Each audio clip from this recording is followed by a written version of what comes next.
Um, you guys need to make sure that you start doing your assignments, because as far as attendance, this is how we're doing attendance. If you have shown that you have not done anything in the Google Classroom for the week, I'm going to mark you absent.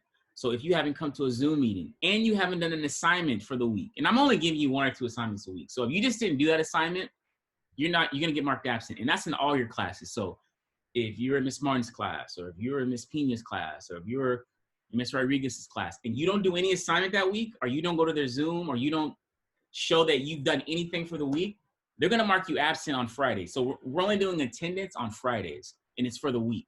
So all you had to do is just turn in an assignment for the week, or come to a Zoom and you get marked on time. So that's another thing. Some of you guys are getting marked absent because you didn't do any assignment for the week. You didn't come to a Zoom meeting. So please know that about attendance, because I don't think some of you guys realize that about attendance. Okay, so let's talk about what we're gonna do today. So let me review the assignment you guys did last week about the feral hogs, right? So you guys should have saw the video about the hogs in Texas. So let me ask you guys some questions about that. I want you guys to write down in the chat, type this in the chat. What are the 3 different ways that they're trying to get rid of those feral hogs? Remember, there's 3 ways they're trying to get rid of them. Type in the chat the 3 different ways that they're using to get rid of them, because they're tearing up all of Texas. They're tearing up the community. They're eating everything. What are the 3 ways that they're using? I'm gonna see if you guys remember that. If you guys did the classwork from last week, you should know this. Okay.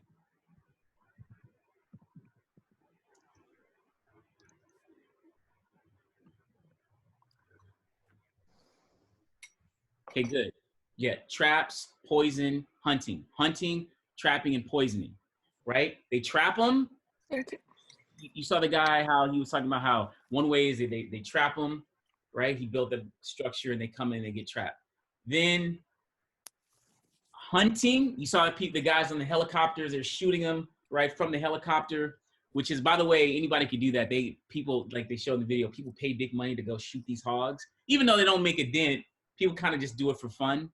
And then poisoning, right? They put poison all over, and hopefully they get the poison and they die. Which one, I want you guys to do this now. Tell me which one you think is the worst. Which one is the worst, in your opinion, method?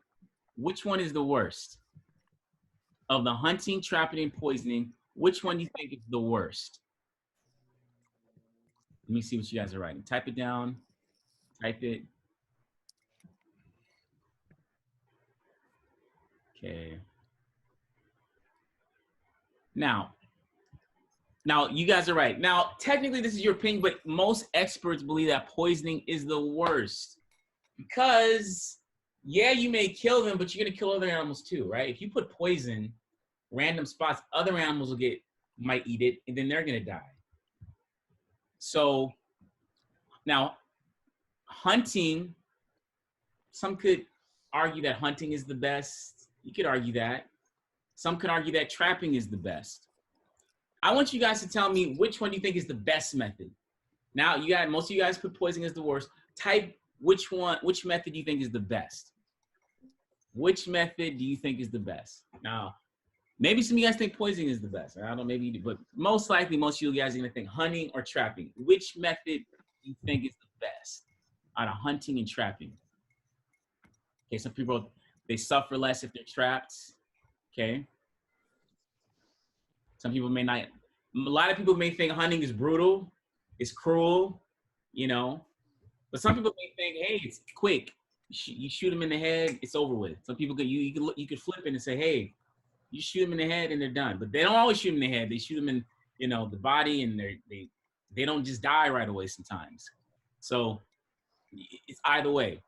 But the point is this: these hogs are causing havoc, not just throughout Texas, but a lot of the southern states of Texas, Louisiana, Arkansas. It's the worst in Texas. And the reason why I made you guys watch the video was because of this. Remember, it's an invasive species. Remember I was talking about invasive species like the pythons in Florida in the other article you read about all these animals in Florida that are invasive species. And the reason why this invasive species of feral hog, or it's called a wild hog sometimes, is so bad is because they completely disrupt the food chain. That's why they're trying to get rid of them, right? By trapping, poisoning, and hunting. They completely disrupt the food chain. I want you guys to look at something right now. I want everybody, let me share my screen. Let me go to share screen. Let's go to, okay, so I'm gonna, okay, let me, hold on, where is it? Share screen. Okay. Okay, so everybody should see this. And, okay, I'm assuming everybody can see this, right? So click yes if you can see this, where it says the plague of pigs. Everyone see this food chain? Because I don't know if you guys can see. Everyone just click yes. I need to make sure you guys see this. Let me see if you guys see this. Go to the chat.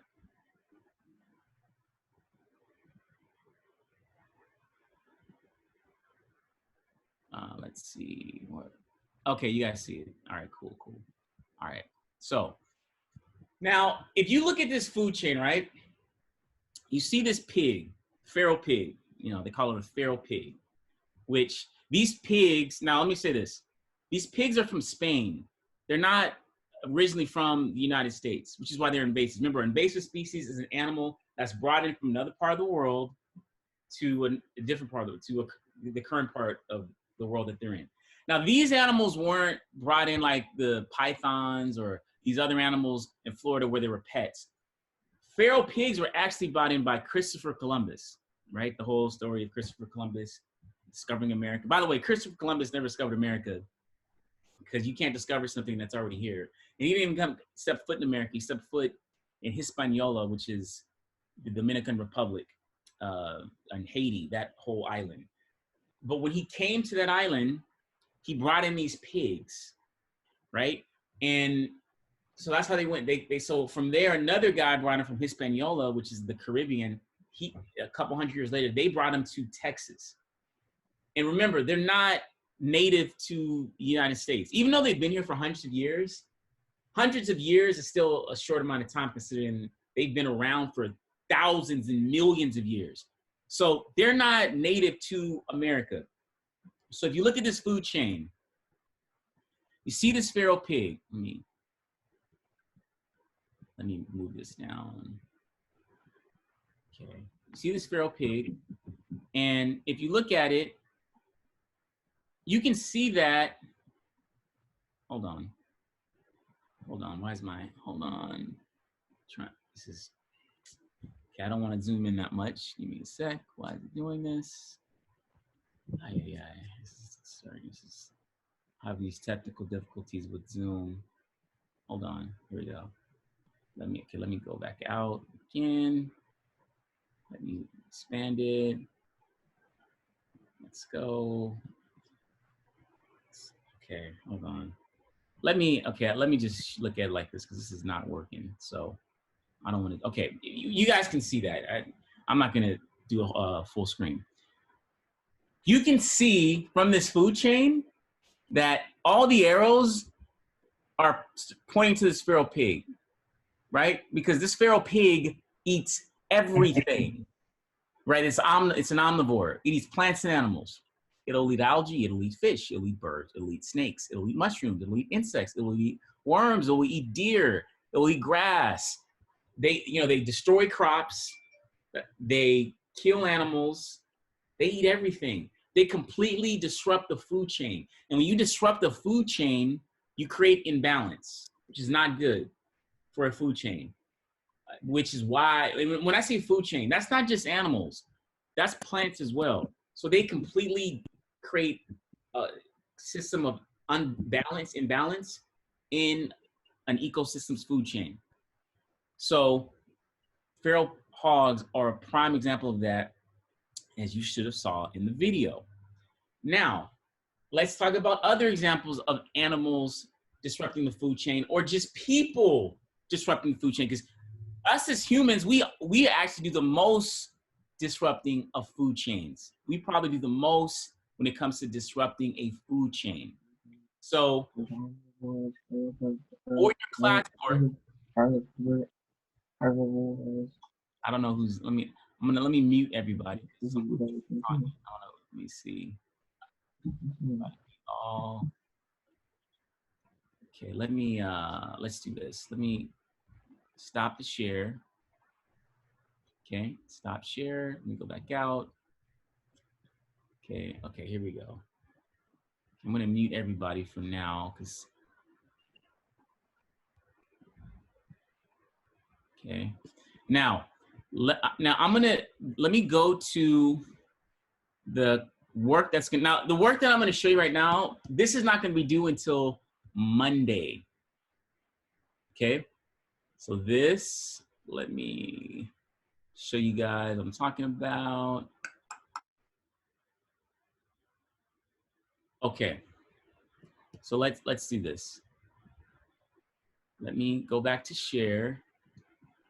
By the way, if you guys want to talk, like if you want to say something verbally,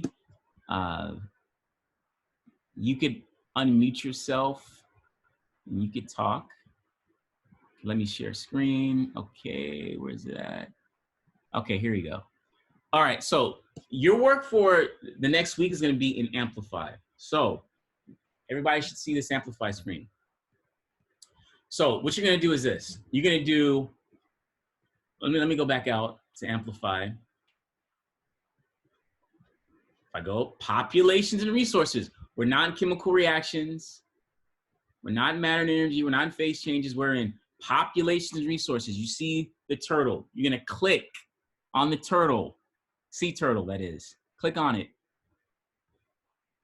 Go to chapter 3, indirect effects in ecosystem. This one, we're going to go kind of out of order. Competition in ecosystems. So I'm in always look at the very top. Look at the top. Populations resources, chapter 3, chapter 3.2. And within lesson 3.2. And within lesson 3.2, you guys are going to do the warm up. Looks like this. You're going to do section 2, which is read this article and annotate. You're going to do the section 3, which is the simulation. But when you do the simulation, make sure you look at the bottom, because there's 2 sections in that. You're also going to do thinking about indirect effects, which is this. And then you're going to do the homework. It's kind of a lot. That's why I'm giving you guys till Monday, right? So you guys have until Monday to turn this in. So you got today, Wednesday, Thursday, Friday, Saturday, Sunday, Monday. That's 6 days. You got 6 days to turn this in. Let me go over each section so you guys understand what I'm talking about. So let's look at warm up section 1, right? So what is this? Let's read what it says. It says, students predict how a population might be affected by other populations in the same ecosystems. Use the food web to answer the questions below. So let's look at this food web. You got grass, zebra eats the grass, the lion eats the zebra, hyenas eat the, and the hyenas also eat the zebra. I want you guys to understand something. When you guys see a food chain, you notice the arrows. Like, think about it like this. The arrow is going into the zebra. Why? Because grass goes into the zebra's belly. And then the arrow goes from the zebra to the lion, because the zebra will go into the lion's belly. Or the zebra might go into the hyena's belly. All right? So understand how the arrows work. Because energy goes into the other animal, right? Because remember, a food web is just an energy flow. That's all it is, just energy flowing from one animal to another. So let's look at this question. It says, what do you think would happen to the lion population if the hyena population increases in size? Assume that the populations were stable before this change. So I want you guys to think about something. The competition is this. Lions and hyenas, they hate each other, right? They're mortal enemies. If you guys seen The Lion King, if you've seen any, National Geographic special, you know that lions and hyenas hate each other, right? They can't stand each other. Why? Because they eat the same food. They're always competing for the same food. Lions love zebras and hyenas love zebras. What would happen if the hyena population all of a sudden increased, what would happen to the lion population if all of a sudden the hyena population increased? I want you guys, and you guys are eventually going to write it here. I want you in the chat to write down which one of these you think is going to happen. If I increase the hyena population, are the lions going to increase? Are the lions going to decrease? Or are the lions just going to stay the same? I want everybody right now, and think about it like this. If you don't want to write it all out, just think of this as A, B, C. This is A, that's B, that's C. Which one, write A, B, or C in the chat. Everybody do that right now. If I increase the hyenas, is the lion population going to increase, decrease, or stay the same? So A, B, or C. A, B, or C. You don't got to just write the thing of as A, B, C. And let's see if you guys are right. Let's see if you guys are writing.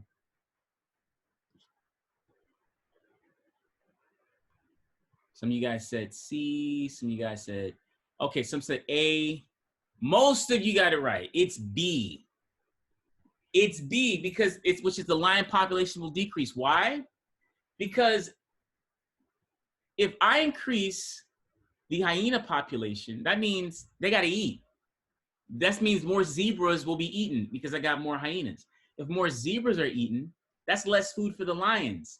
If there's less food for the lions, then their population is going to decrease, right? So that's what we call, it's also called indirect competition. Because lions and hyenas, lions don't eat hyenas, and hyenas don't eat lions.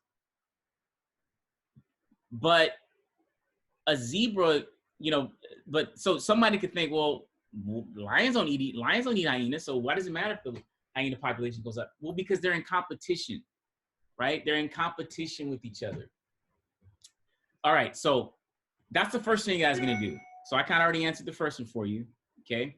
So I want you guys to make sure you guys do that. Then let's go to section 2. I'm gonna over each section so you guys are not confused on how to do this. So section 2. Now section 2 is you have to read this article and annotate. You should have at least 4 annotations. Read it and annotate. And then go to 2 and 3. 2 and 3 is just graphics, but really it's just one. So let me talk about this article. Let me kind of like preview it. Okay. So what is this article talking about? This article is talking about jelly population explosion. How competition can affect population size. So I'm not going to read all this because you guys can read it yourselves. But basically what this article is talking about is this. Imagine this. In Africa, you got 2 jelly populations. Like jellyfish. You all know what jellyfish is. So you got these 2 types of jellyfish. Now you got one type of jellyfish in what's called in the area of northern Wingala. You got another type of jellyfish in southern Wingala. So you got one jellyfish in the north, right? You see right here, right there, and then one in the south. Now you got these jellyfish here in the north. You got, I didn't mean to do that. These jellyfish here in the south. Now, what happened is scientists, they're called ecologists, they have been collecting data on these jellyfish for 50 years. And they noticed something. By the way, these are what the jellyfish look like. Right? Jellyfish look kind of cool. You see that? And what they noticed is this. Now, in the 1950s, the jellyfish population in the north and the south was about the same. It was about the same. But what happened is this. In the 1970s, they passed laws that limited the number of sardines and other fish that get caught each year in southern Wingala. So basically, they stopped fishermen from fishing in the south. So they couldn't, so that means that the sardine population, right, it pretty much, it went up because they said, you know what, you got to stop fishing for these sardines. You got to stop fishing for these sardines. But they only did that in the south. In the north, it was unlimited fishing. So in the south, they said, you know what, you can't fish. In the north, there was no laws. So fishermen all went to the north and they were fishing up sardines, right? Now you may say, Mr. Craig, what does sardines have to do with jellyfish, right? We're only talking about jellyfish. So what do sardines have to do with jellyfish? Well, it's because By the way, these are, you can see the big nets they would use to catch these sardines, right? Sardines and anchovies. By the way, when I say sardines, sardine is just a fish. It's just a type of fish. So there were no limits to how many they could catch in the north. Now, why is this a big deal? Now, let's look at this little simple food chain, right? If you see this, you'll see that the relationship between jellies and sardines is competition. Now, jellies eat zooplankton and sardines eat zooplankton, right? So think about this. Jellies eat zooplankton because jelly, remember the arrow, the zooplankton goes into the jelly's belly and the zooplankton also can go into the sardine's belly. So if I say, you know what, you cannot fish here anymore, which is what they did in the South. That's what they did in the South. You would imagine that the sardine population will go up because you can't fish for them anymore. But in the North, the sardine population went down, okay? If you look at this graphic, you see how it says, this is what happened in the North. Because they just kept fishing, the sardine population went down and down and down. So what did that do? Well, if the sardine population went down, that means that less sardines that were, you know, ate the zooplankton. So there was more zooplankton because they weren't getting eaten by all these sardines because they kept fishing for them. And because there were so many zooplankton, the jellies were like, uh-oh, there's no more competition. We don't gotta fight these sardines for the zooplankton. We can eat them all now. So you know what happened? In the North, the jellyfish population exploded. It exploded because there was so many zooplankton because the jellyfish had no competition. We call this indirect competition, competition because if you think about this, sardines don't eat jellyfish, jellyfish don't eat sardines. So you can say, what does the sardines going up or down have to do with the jellyfish? It has everything, right? It's just like the hyenas and the lions. If you increase the hyenas or the lions, that's they affect each other because that means there's more food to eat or less food to eat, right? The sardines and the jellies, remember, they are competition. So no sardines, jellyfish, they got all they want to these zooplankton. They can just feast. Okay, and so that's kind of that's the basis of what this article is talking about. So read the article and make sure you guys annotate. Okay, make sure you guys annotate. Read the article, make sure you guys annotate.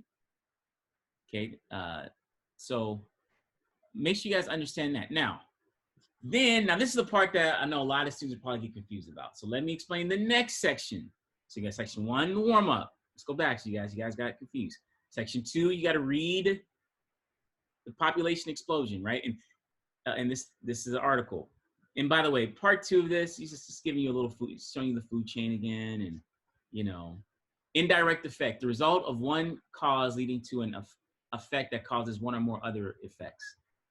So when it says indirect effect, it just means that the sardine population going down indirectly affects the sardine population going down indirectly affects the jellyfish, all right? It's indirect. Now, let's go to the sim, competition. So competition in the sim. So look, let me explain how to do this. Okay, please understand how you do this. So students use the sim. When I say sim, that just means simulation. Student uses sim to find 2 populations that compete for the same resource and change one to increase the other. So it says, some populations use the same resources, such as they eat the same resource, population, or food. In this simulation mission, you will first find 2 populations that compete for the same resource, right? Where they're talking about the lion and the hyena, or the jellyfish and the sardine, right? They compete, they're competitors. Open the population resources simulation and go to 6 population mode. Go to the food web overlay. Find 2 populations that compete for the same resource. So what you're gonna do is this. Let's say I want, I don't know, the green leaf. Well, actually, let me not do that first. Go to, if I click on the sim, it says Find two populations that compete for the same resource. So I'm gonna click that, click it. Are you using an iPad? No. By the way, you can use an iPad for this. Okay, hold on. Okay, click on, let's see. It's freezing. Just slow, hold on, should come up in a sec. Come on. I don't know why, but sometimes these apps, when I'm on the Zoom, it doesn't want to work. Okay, here we go. Go to this one. You see the one that says 6 populations, not the one that says 3, not the one that intro, not the one that says 3 populations, the one that says 6. I click on that one. Click on it. Let me see, it got more people. So if I click on it, let's see. Come on. Why did? Oh, yeah. Let me see something. Let me go here.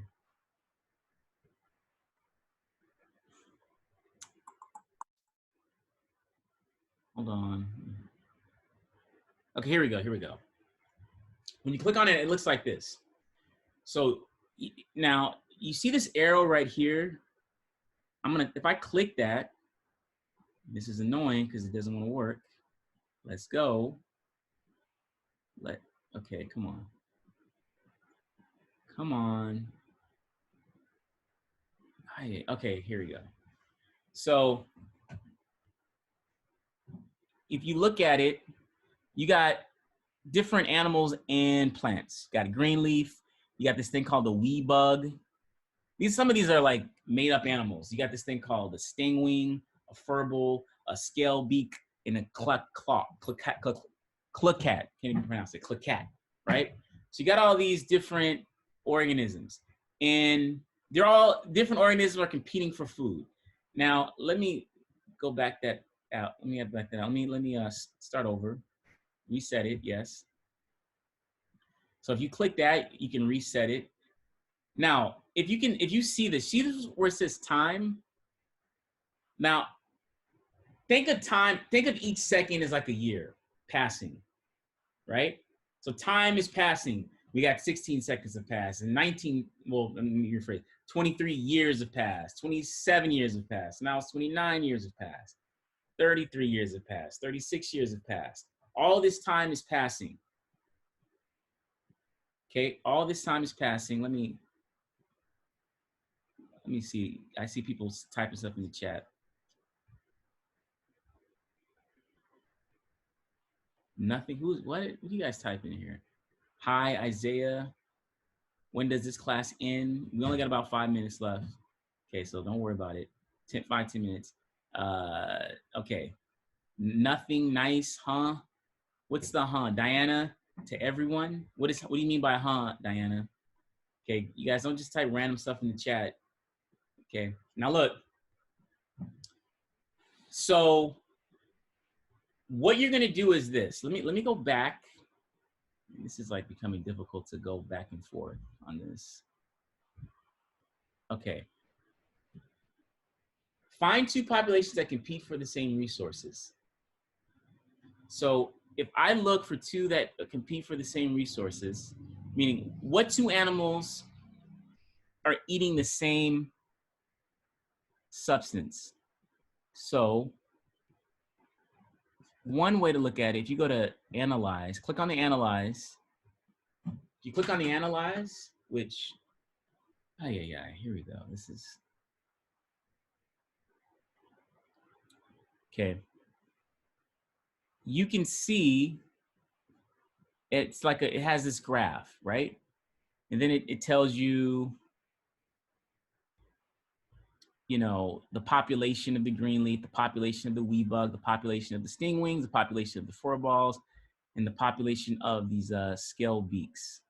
Now, let me go back to run. Okay, go back to run. So if you look at the green, those are the green leaves, right?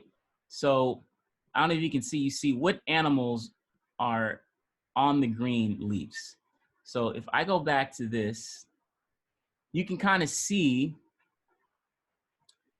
like for example, you can see these scale beaks, okay? They're near the greens. You can also see the furbills, okay? So the scale beaks and the furbills, they're competing for green leaves. So we can write that, right? You can write that in the, hold on, let's go back. Let's go back. So I would write, you know, I can write the furbill, and I can write, you know, the scale beaks are both competing for green leaves, right? Now, that's that. Now, the second part is the part that people get confused about. Now, look at the food web. Okay. So, if you look at this, you see that wee bugs eat the green leaves, furbills eat the wee bugs, scale beaks eat the furbills, claw cats eat the scale beaks. Okay. Now, if you look at it, you can see that these wee bugs are getting eaten by the stingwings and the furbills. So the wee bugs get eaten by the stingwings, and they also get eaten by the furbills. So actually, let's go back to the other one, okay? And let's change this.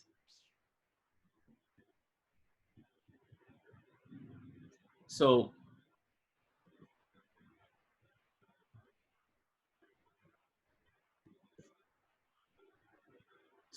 the competition is for the wee bugs, right? I'm going back to the first one,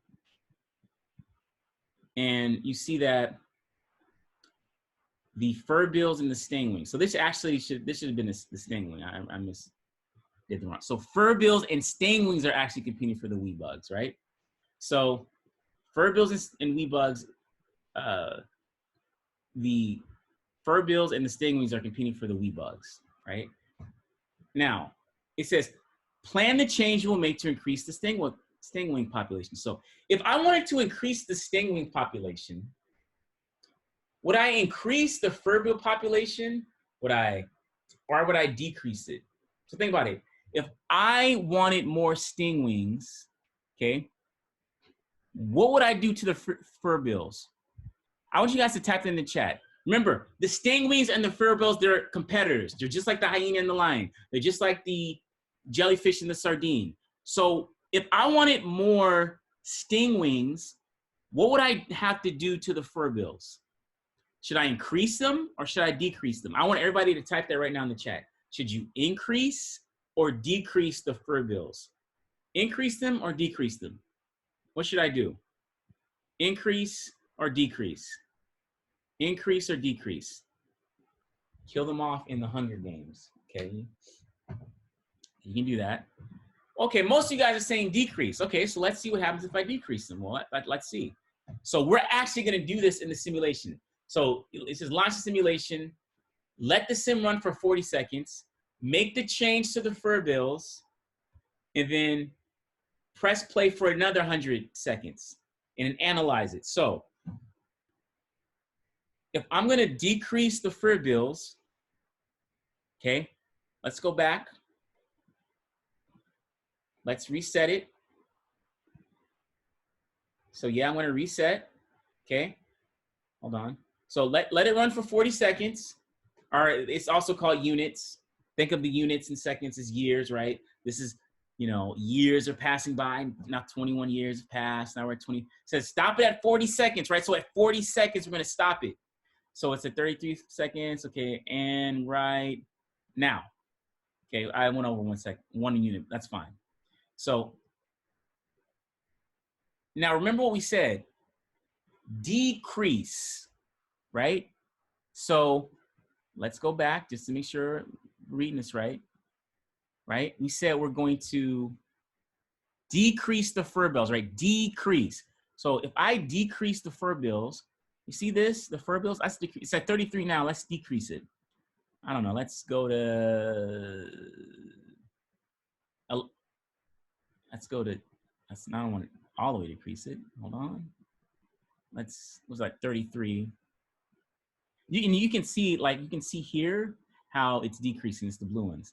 Okay, actually, it's, see, my mouse is going faster than this. That's why I need to go back down. Hold on. Okay, so let's go to 12. If I go now, I decrease the fur bills to 12. Now let me run it for another 100 seconds. So click, let it keep running. You see what's happening to the stingwings.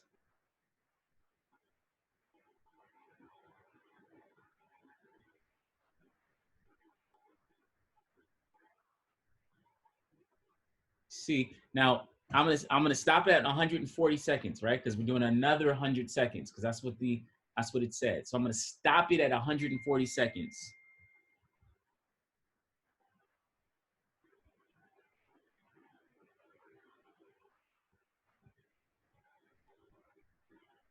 Okay, and let's go almost there. And I'm gonna stop it now. Okay. You know, it's 141, but that's still 100 seconds. So now, if I go to analyze, okay, let me,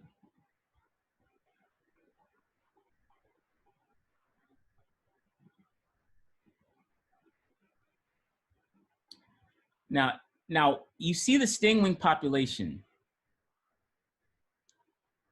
It says the stingwing population actually, what change happened? It actually went down. So how did it go down?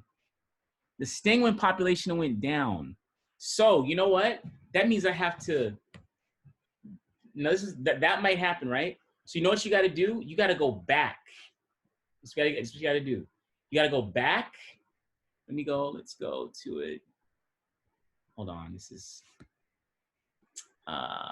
let's go back to let's go back. Oh gosh, this is, okay. I'm gonna go back to it, and I need to figure out, okay, maybe I decreased it by too many, or maybe I should increase it. I want you to keep playing with it, keep playing with the fur bills until after you go to 140 seconds, the stinging population changes, it goes up.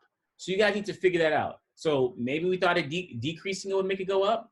Maybe we do have to decrease it, but maybe we only decrease it by a few, because I decreased it by a lot. So figure that out. You guys have to play with it.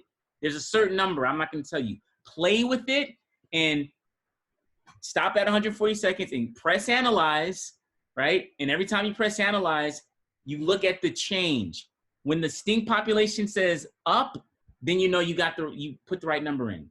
So what I'm gonna do is, let me see. I got people in the chat saying stuff. Okay. Zuri and Isaiah. Okay, I don't know if you guys are flirting with each other or what, but you guys stop typing nonsense. Okay? You guys can flirt when this Zoom is over with, but you guys gotta stop with the random. Okay, you guys can, I'll give you, when this is over with, you two can FaceTime each other. Okay? You guys FaceTime each other when the Zoom is over with. Now look, I'm almost done. So it says, go to analyze, says, after the change, how many wee bugs were there? How many stingwings were there? So you guys need to analyze it, figure out if you got to increase or decrease it, click to analyze, and click wee bugs. How many after the change were there? Did it increase or decrease? Did the stingwings increase or decrease? And then you're gonna write down where it says, explain why the change you made caused the stinging population to change. Use energy store, where it says use energy storage molecules to explain your answer, you don't gotta do that. Just tell me what made the stinging population change. What did you have to do? What did you have to do to the fur bills to make the stingwings go up? And it says what change will cause a decrease? So do the opposite. Go to the simulation, do the opposite. How would I make the stinging population decrease? Okay, what would I have to do to the fur bills? I'd have to do what? Increase it or decrease it? Okay, so that's what you guys got to do for section 3. So section 3, again, all you're doing is you're playing around with, hold on, you're playing around with these numbers, right? That's what we're doing. We're playing around with these numbers and then running the time. So basically that's section 3. Then section 4, all you gotta do in section 4 is talking about competition, right? It's sign of section 4 is kind of like the warm-up, right? What do you think would happen to the lion population if the hyena population increases? We just talked about that. And then section 5 is another article. Well, section 5 is 2 parts. Section 5, do the simulation again, part 3. It says, plan the change you will make to decrease the stinging population. If I increase the fur bill population, this will cause the increase or decrease will make the stinging population decrease. So again, it's just playing more with the simulation. So answer that. And then read the instructions. And it says, make the change to the fur bills that you selected above. Okay. And after the change, what happened to the wee bug, the sting, and the stingwings, and then answer the question. This is kind of like what you just did in section 3. All right. So, and then also in the homework, understand this. There's part 1 of the homework, and then there's part 2. Part 2 is this article. You got to read this article and annotate. This article's talking about buffaloes and what getting rid of the buffaloes is doing to the ecosystem. So you got to annotate. So let me recap all this. I know this is a lot. You got to do section 1, the warm-up. You got to do section 2, which is this article on jellyfish. You got to annotate it. You got to do section 3, which is the simulation, and answer these questions. You got to play around with the simulation to answer these questions. You got to play around with it. Section 4. Section 4 is just like the warm-up. It's easy. And then section 5 has 2 parts. It's go back to the simulation, play with it, answer the questions, and then read the article. That is what you guys have to do. So this is due Monday. This is going to be worth a good amount of points. I'm giving you guys 6 days to do this. So there should be no excuses for why you guys are not done with this. All right. I know it was a lot. Let me look at any more questions that people have. Let's see. Okay. Okay. All right. So if anybody else, you guys have any questions? Okay, by the way, this whole thing this whole Zoom, I recorded, so you can go back and look at it. I'm gonna put it in the classroom as a YouTube link. So if anything that you didn't catch, you can skip to the part